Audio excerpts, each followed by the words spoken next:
call us. Because now we know where the food is being cooked. We know who steals the sugar, we know who steals the oil, we know who steals everything, the milk from the children. All those things are with us. Chairman, I want to give a commitment that this is a matter that I'm going to take up with the Auditor General, and we see where the challenges are. Then if need be, I think we can come up with regulations to be clear on where is the accountability, who takes it, and smoothen the audit process. Sorry, I almost converted myself to chairman. Welcome to the Sharpener Show. Welcome to the Sharpener Show. Welcome to the Sharpener Show. Welcome to the Sharpener Show. Welcome to the Sharpener Show. The loans and the grants that we give to counties. So who audits these grants? The grants and loans that are given, the additional funds that are given to counties are not audited according to what we have seen. And I think there is no trail of money used from those accounts. So can we come up with a way of controlling that kind of use of that fund? Because this is taxpayers' money. The issue of equity that he is raising. I have also been looking at the way development funds are deployed. I've been looking at affirmative action fund, and CS, I'm inviting you to go and look at how the affirmative action funds have been deployed in this country. And in my view, for somebody who practices human rights, I find it so disturbing that the principle of equity is not being used. The Women Enterprise Fund, for instance, you have a county that received only 50,000. You have another county that received 240-something million.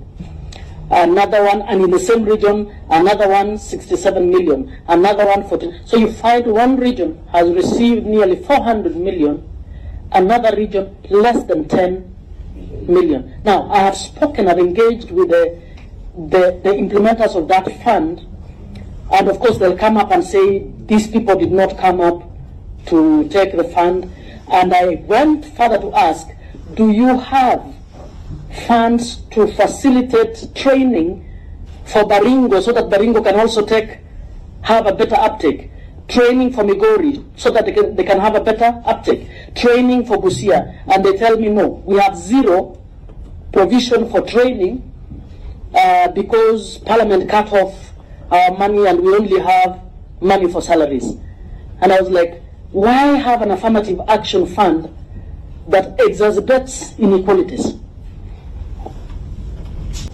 If you notice, 70 to 80% of the county governments, as we speak, the ratio between the expenditure funds and what they are spending on HR is incredible. My county of Kisii right now, we are at 68%. And yet when the former governor left, we were at 41. And then when you go deep and find out, Mr. CS, you could send your officers, just look at it. When you find out why is this increment of 25, you find out that actually there are no people employed. So where is the money going? I would like you to check your payrolls. Get a system, a national system that is going to be linked up Honorable CS about all the payrolls of the county governments, the national payroll, so that you can check who are the ghost workers and who are not. Inflation has started rising again, especially what we call the core inflation. The core inflation is the non-food and non-petroleum or non-fuel inflation. Because food and fuel inflation is driven by a number of factors, including the disruption of supply chain, etc.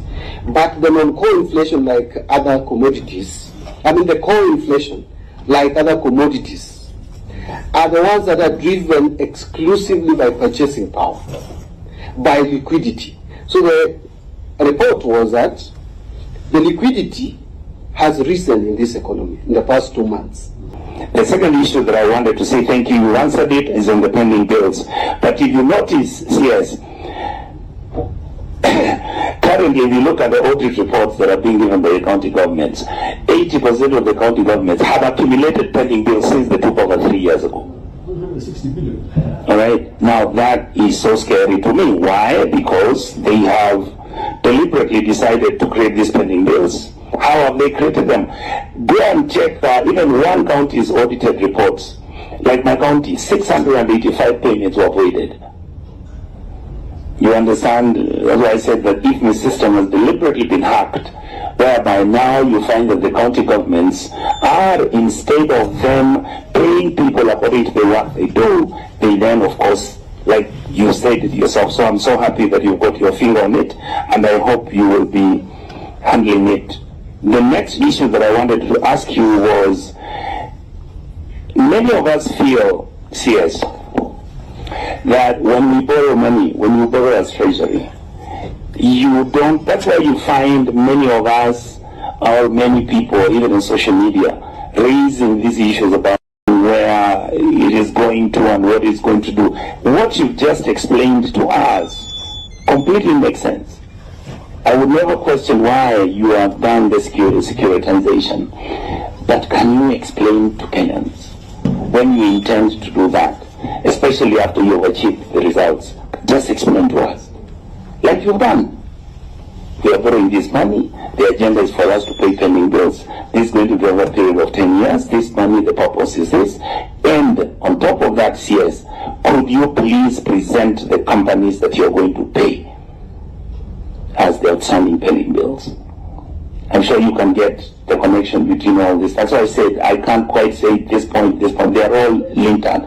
Thirdly, the last point I wanted to mention, and that is purely because I'm in the Senate. If you look at Murang'a County, Governor Kenyatta has actually done very good work in on-source revenue collection.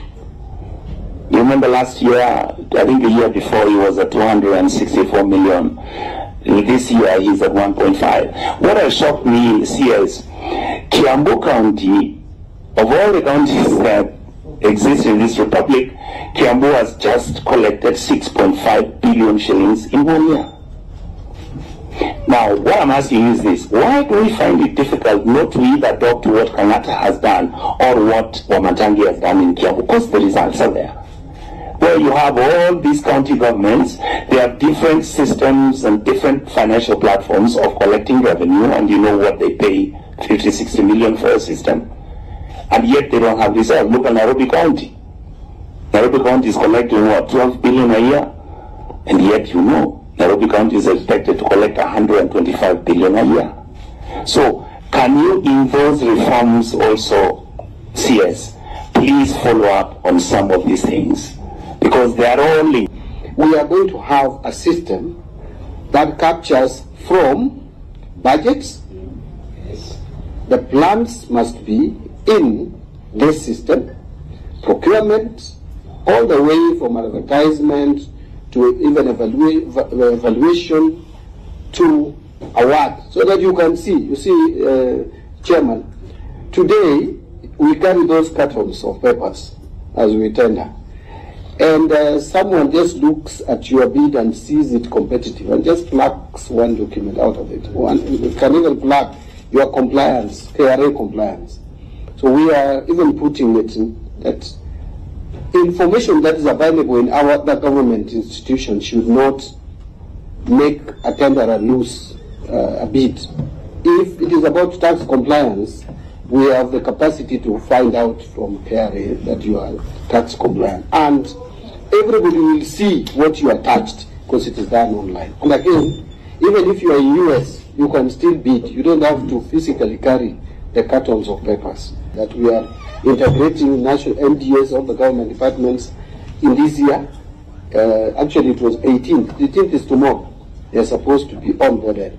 And county assemblies. But they are leaving out county executive. And I said no. Whatever the challenges, you must work around those challenges and make sure that county executives are also integrated, because that is where the problem is.